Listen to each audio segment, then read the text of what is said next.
Bonsoir à vous, chers résidents de la commune de Conseillonne. Le docteur Andredot depuis la cour du palais communal de Conseillonne. J'espère que vous vous portez merveilleusement bien et que vous avez eu une excellente journée. Aujourd'hui, nous allons parler de santé. Pourquoi? Parce que la santé est l'une de ces choses qui est tente qu'en réalité, elle va sans dire. Le thème de la santé va sans dire. Sauf que, mes chers amis, ce qui va sans dire, en réalité, vaut quand même la peine d'être dit. Autrement dit, et désolé pour la, pour la répétition, autrement dit, dessus, de souligner à l'occasion les raisons pour lesquelles il faille y dédier beaucoup, pas qu'un peu, beaucoup d'attention. En fait, vu le degré d'importance de la santé de tout un chacun, ça devrait être la première préoccupation. En fait, la première préoccupation, pourquoi? Pour la simple raison, une fois de plus, que tout en dépend. Si vous n'avez pas de santé, si vous n'êtes pas en bonne santé, vous ne pouvez rien faire. Aussi simple que ça. Aussi simple que ça. Et je sais que beaucoup, aujourd'hui, se contentent du peu d'efforts possibles, qu'il soit possible de fournir. Et vu qu'ils n'ont pas de symptômes majeurs, ils se disent c'est bon, c'est cool, je dors assez, je mange bien, je mange sainement, je me repose assez, je suis bon. Sauf qu'en fait, même la conception du manger sain, en réalité aujourd'hui, a été fourvoyée, carrément. Nous avons été rééduqués dans la mauvaise direction. Nous avons été initiés justement à une conception du manger sain qui est loin d'être ce que devrait être en réalité un manger sain. Et si vous croyez peut-être que j'exagère, je vous donne un exemple assez simple. Beaucoup diront, vous savez, toute la propagande qui fut faite autour du lait. Autour du lait, par exemple, l'importance de consommer du lait. J'ose croire que vous avez conscience aujourd'hui du simple fait que, en fin de compte, au final, le lait, la consommation de lait n'est pas nécessairement une chose bonne pour votre santé. Le lait n'est pas nécessairement un aliment sain. Même s'il y a beaucoup de tapage qui fut fait à l'époque pour nous orienter, pour nous pousser dans cette direction-là. Une preuve simple est qui a été faite par beaucoup de chercheurs sur la question. La simple observation du fait que l'homme, aujourd'hui, soit le seul mammifère qui, passé l'état de nourrisson, l'âge de nourrisson, réussit encore à consommer du lait. Bizarre, n'est-ce pas? Mais bref, à côté de cela, à côté de cet argument-là, il y a aussi le fait que beaucoup d'androphores aujourd'hui ne comprennent pas vraiment qu'en réalité, à quel point la santé devrait être leur santé physique, mentale, devrait être leur priorité. Et évidemment, on sait qui en est ces chers gynophores. Ou bref, beaucoup d'hommes aujourd'hui réussissent à placer carrément la satisfaction des désirs de leur, pas des désirs au lit, bien entendu, des envies, disons ça comme ça, des envies de leur gynophore avant leur propre santé. Même si en fait, cette santé-là, même si en fait, cette satisfaction des envies de leur gynophore dépend aussi de la bonne santé, de leur bonne santé, c'est-à-dire des androphores. Mais la chose est assez évidente normalement, c'est-à-dire si vous n'avez pas votre santé, si vous n'avez pas assez de force et d'énergie vitale pour travailler, pour bosser, vous ne réussirez pas à leur offrir, à leur donner ces choses-là qu'elles désirent, tant tout ce matériel qu'elles recherchent. Pas qu'il faille le faire, idéalement, que puis-je faire pour la rendre heureuse, pour lui apporter ceci? Vous devez éviter, ça nous le disons toujours, parce que de toute façon, ça ne marche pas. Elles ne sont jamais heureuses. Mais bref, votre santé est un atout majeur. Votre santé, c'est carrément l'une de ces choses que l'on pourrait décrire comme un capital immatériel. C'est carrément comme du fric que vous avez gardé quelque chose. C'est plus que du fric en réalité. C'est plus que du fric. Et pour pour rester en santé aussi longtemps que faire se peut, ben vous devez commencer à y travailler assez tôt, c'est-à-dire immédiatement. C'est-à-dire immédiatement, ne dites pas demain, l'année prochaine, ou je ne peux pas le faire parce que je suis marié ou ci ou ça. Non, non, vous devez le faire en tout temps. Et travailler à votre santé, ça signifie évidemment faire de l'exercice, ce que beaucoup ne font pas, même s'ils sont conscients de l'importance de la chose. Et vous savez, c'est carrément paradoxal que nous vivions au XXIe siècle, qu'il y ait un bagage énorme de connaissances scientifiques, c'est-à-dire prouvées, attestées par beaucoup de personnes de nombreuses fois, qui démontrent que l'exercice physique est très important, qu'il est important crucial de ne pas implémenter de tels conseils dans leur vie, dans leur quotidien. C'est encore le gros de l'humanité qui traîne avec soi cette surcharge pondérale qui, après, met mal à l'aise les uns et les autres. Et je crois qu'en tant qu'Androfor qui recherche, qui désire justement devenir un homme, un guerrier valeureux, pour utiliser le terme de Lion dans son commentaire, votre santé est l'un des points sur lesquels vous avez l'obligation de travailler, l'obligation quotidienne en fait. Ne dites surtout pas que vous n'avez pas de temps, ne dites surtout pas que vous n'avez pas les moyens, absolument pas. Les moyens, vous n'avez pas besoin de vous inscrire dans une salle de sport. À la maison, il y a beaucoup de tutos sur Internet, beaucoup de manuels même qui vous aident pratiquement à utiliser votre corps comme haltère, c'est-à-dire comme poids qui vous permet, ou contrepoids, et pour faire de l'exercice. Simple exemple, les pompes. Il y a des pompes, vous avez vos chaises, vous avez vos tables qui vous permettent d'avoir des supports sur lesquels vous surlevez et travaillez vos muscles. Ou tout simplement un exercice de base tel que les pompes, des flexions. Il existe des milliers de variations d'exercices. Mais pour les autres, en général, c'est une question d'organisation, de discipline. Vous devez trouver dans votre journée, au quotidien, vous devez trouver le temps, un minimum, je dirais un minimum, mais alors minimum de 2 heures pour faire du sport. C'est-à-dire, quand je dis 2 heures, échauffement et puis exercice intense et puis d'échauffement, quel est le terme, je ne m'en souviens pas. Mais vous devez trouver, et là, je vous assure que si vous vous organisez, vous trouverez le temps. Personne ne peut être trop occupé au point de ne pas trouver le temps de faire un peu d'exercice. Et là, il s'agit de la santé, de la physique. Parce que de cette façon-là, vous éloignez les maladies de façon générale. Mais plus intéressant encore, vous repoussez carrément le dépérissement naturel de votre corps. Ce qui signifie que vous conserverez assez longtemps votre vivacité, votre puissance physique pour justement avoir, autant que faire se peut, le contrôle sur lesquels vous êtes censé avoir un certain contrôle. Ou autrement dit, plus concrètement, vous serez capable de travailler, de bosser à votre vision, à vos projets le plus longtemps possible. Ce qui est une bonne chose, évidemment. Ce qui est une bonne chose. À côté, il y a aussi la santé mentale. La santé mentale qui consiste principalement à éviter d'introduire dans son esprit des poisons tels que à travers la télévision, notamment à travers la télévision et le cinéma. Et Dieu seul sait combien de fois nous nous empoisonnons l'esprit avec ces messages subliminaux qu'il fourre un peu de partout et dont nous n'avons pas nécessairement conscience et qui nous pourrissent parfois la vie sans que nous ne le sachions. Donc, travailler à sa santé mentale ici, ce serait déjà, si possible, se priver, choisir délibérément de renoncer à votre télévision, à l'occasion de méditer ou de prier si vous voulez, parce qu'en fait, la méditation est une sorte de prière et qui semble peut-être banale, mais qui a son importance.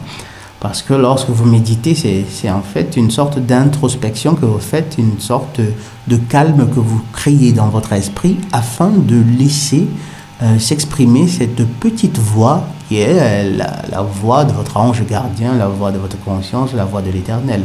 Ou bien au moins, à défaut de rechercher le conseil de ces esprits-là qui sont permanemment là pour vous, au moins essayer de vider l'esprit pour le relaxer, pour permettre à votre énergie mentale de se renouveler. Vous savez, Tonton Yahusha, c'est pour une bonne raison qu'il disait qu'en fait, à quoi ça sert, à quoi bon vous préoccuper du lendemain ou bien vous faire du sang d'encre pour des choses sur lesquelles vous n'avez pas de contrôle. Je sais qu'après, il y a nos très chers Africains, et pas que évidemment, qui ont toujours utilisé ce passage des Saintes Écritures avec de gaieté des cœurs pour se dire pourquoi s'efforcer tant que ça, on n'a qu'à attendre Tonton Yahusha et puis tout va s'arranger. Bref, ces personnes tendent à voir la chose comme une exhortation à l'oisiveté, ce qui n'est absolument pas le cas. En réalité, Tonton Yahusha ici exhortait ses disciples ou les personnes qui le suivent, qui l'écoutent, à comprendre qu'en réalité ils ne devraient pas se générer des tourments psychologiques qui au final n'ont pas beaucoup d'utilité, au contraire, c'est plutôt délétère. Parce que vous savez aussi que beaucoup de nos souffrances proviennent de notre imagination. Nous avons tendance à avoir la peur, la douleur, on a tendance à amplifier les choses. Et c'est une tendance naturelle de l'humain, de cette enveloppe charnelle, mais une tendance contre laquelle il faut s'opposer. Il faut opposer une résistance délibérée pour réussir justement à neutraliser cette tendance-là et à atteindre un niveau de sérénité qui nous permette de garder notre lucidité en tout moment, quelles que soient les circonstances. Donc, il est crucial de dédier beaucoup de temps, beaucoup d'attention à votre santé, tant à votre santé physique qu'à votre santé psychologique. Et un autre fait intéressant, mes chers amis, qui est le psychique. Vous savez, aujourd'hui, il est parfaitement attesté de la possibilité d'une certaine influence psychosomatique, c'est-à-dire de la capacité de l'humain, de l'esprit humain à déterminer des changements dans la matière, sur le corps. La chose est attestée. En réalité, le principe est très simple. Et là, ce sera peut-être une perle que possèdent déjà les résidents de la commune de Conseillonne. Vous savez, je vous l'ai dit, que nous sommes des esprits dans des corps. Notre essence ultime est de la lumière. Nous sommes des êtres de lumière, encastrés dans des véhicules de chair. Et nous avons la possibilité, lorsque nous avons développé ce talent, cette capacité qui était déjà présente, qui a dégénéré avec la descente dans la chair, dans la matérialité, dans le péché, nous avons la capacité justement de guérir de certains maux. Et de quelle façon? Lorsque vous travaillez dans votre esprit, lorsque vous travaillez mentalement, lorsque vous vous focalisez sur le désir de guérison, sur la volonté justement de contrôler votre chair sous la supervision justement de l'Éternel, du Créateur bienveillant, il se passe quoi? Il se passe ceci, que cette essence ultime qu'est votre moi illique et qui est essentiellement de la lumière, envoie des signaux qui sont scientifiquement attestés aujourd'hui, les biophotons, c'est-à-dire lumière, on pourrait dire dans une certaine paraphrasant, des particules de lumière qui ont une matérialité biologique. Donc votre moi illique envoie des biophotons vers l'organe affecté, disons ça comme ça, ou bien l'endroit où vous avez mal, envoie ces biophotons-là pour rétablir l'état de normalité, qui est l'état de santé. Donc, à force, plus vous le faites, et plus justement l'organe affecté, l'organe malade, reçoit justement une sorte d'énergie régénératrice qui, à la longue, qui après a un effet cumulatif qui finit par le guérir. C'est de cette façon-là que l'on guérit par la pensée. Et je vous garantis que si aujourd'hui nous n'arrivons pas à le faire, à guérir de cette façon, c'est simplement parce que nous ne sommes pas entraînés. Et nous ne sommes pas entraînés parce que nous avons été si lessivés du cerveau que nous passons le temps à nous dédier à des activités complètement futiles qui ne nous apportent rien. Et après, nous dégénérons dans la maladie. Lorsque vous pensez qu'à côté de cela, l'alimentation, c'est pas trop ça. Et après, nous dégénérons dans la maladie. Et vous avez ces industriels, ces cartels pharmaceutiques qui sont tout prêts pour nous fourrer, pour nous vendre des médicaments, des comprimés qui ne font qu'atténuer les symptômes, mais qui ne vont pas à la cause du mal, qui ne vont pas carrément s'attaquer à la cause du mal. Donc, mes chers amis, tenez cela à l'esprit. Tenez à l'esprit que vous avez la capacité de guérir de la plupart, et ça je vous assure, de la plupart des maladies qui aujourd'hui sont définies comme incurables. C'est que de la manipulation. Faites de l'exercice chaque jour. Efforcez-vous de le faire chaque jour, littéralement chaque jour. À la limite, à l'exception du jour de repos de la semaine, c'est-à-dire le jour du sabbat, à l'exception du repos dominical, ça se dit dominical, mais ça devrait être en fait du repos sabbatique en réalité. Et même pour cela, il est certes vrai, vous pourriez avoir le sentiment qu'il s'agisse là d'une suggestion idéologique, mais ce n'est pas le cas. Là encore, l'Éternel, en donnant une telle recommandation à ses fils, avait de bonnes raisons. Il connaît mieux la création, il connaît mieux son œuvre. Donc, efforcez-vous de faire de l'exercice au moins, disons, 4 à 5 fois par semaine, en considérant aussi, en mettant aussi dans votre programme ce repos. En fait, je le dis parfois, le repos est autant important que le travail en soi, ou que l'exercice physique en soi. Et contrôlez, prêtez attention à ce que vous ingurgitez, à ce que vous mangez. Et là aussi, je crois qu'il y a un élément que je devrais souligner, que je n'ai pas mentionné tout à l'heure. Il y a simplement des aliments, certains aliments qui aujourd'hui sont perçus comme étant sans danger, mais qui sont profondément nocifs. Mais alors profondément nocifs et qui font partie de notre quotidien, tant et si bien que peu de personnes entrevoient la possibilité de s'en passer. Et je sais que même après l'écoute de cette vidéo-ci, beaucoup parmi vous ne trouveront pas en eux la force d'y renoncer, mais je vous exhorte à essayer quand même. Et il s'agit notamment de quoi? Des aliments tels que la farine, en fait, la farine dénaturée, bien entendu, la farine blanche, qui est la cause d'un nombre, principalement le sucre qui est à la base, qui plus encore que la farine, est la cause d'un nombre incalculable de pathologies. Pardon, vous ne pouvez pas imaginer combien de maux seraient carrément disparaîtraient si on réussissait à se passer du sucre. Je parle là des sucres raffinés, évidemment.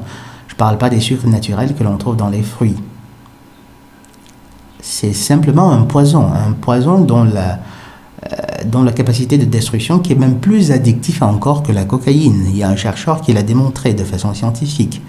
Le sucre est même plus addictif que la cocaïne. Et ses effets sont toujours délétères pour l'organisme. Évidemment, lorsque je le dis, vous devez aussi prendre en considération le fait que il n'est pas facile de s'en passer, de couper comme ça, du jour au lendemain, la consommation de sucre. D'où la nécessité de commencer à vous y préparer dès maintenant. Parce que lorsque vous commencez à vous en passer, vous avez carrément des symptômes de sevrage. Et initialement, vous avez l'impression qu'en réalité, il ne vous reste plus rien à manger. Même si en fait l'éventail des possibilités d'aliments carrément il est presque infini. Mais en fait évidemment c'est cette crise de sevrage qui vous pousse à penser que il ne reste plus rien lorsque vous coupez du sucre, les sucres raffinés, et pour vous amener comme ça à retourner à la consommation de sucre. Mais ici je me concentre sur l'élément sucre parce que justement c'est l'une des causes principales de beaucoup de pathologies. Il y a beaucoup de pathologies dont l'humanité ne souffrirait pas si elle réussissait, ou bien si vous réussissez dans vos vies à vous passer de sucre. Le sucre est la cause beaucoup de maladies ou empire celles qui sont déjà présentes lorsque vous en consommez.